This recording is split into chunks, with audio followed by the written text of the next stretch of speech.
সাবেক আইনমন্ত্রী আনিসুল হক রিমান্ড শুনানি চলাকালে আদালতকে বলেছেন, আমরা দুজনেই আমি ও সালমান এফ রহমান কোটা আন্দোলনের পক্ষে ছিলাম। আমরা নির্দোষ, ঘটনার বিষয়ে কিছুই জানি না।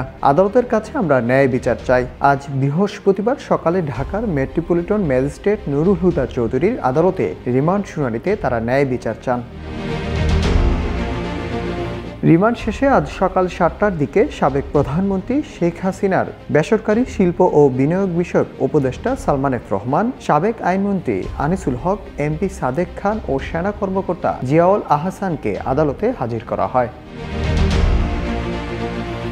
এর আগে গত 13 আগস্ট গোপন তথ্যের ভিত্তিতে নৌপথে পলায়নরত অবস্থায় রাজধানীর সদরঘাট এলাকা থেকে সালমান এফ রহমান ও আনিসুল হককে গ্রেপ্তার করা হয়। পরের দিন নিউ মার্কেট এলাকায় দোকান কর্মচারী শাহজাহান আলীকে হত্যার অভিযোগে করা মামলায় তাদের দুজনের 10 দিনের রিমান্ড মঞ্জুর করা হয়।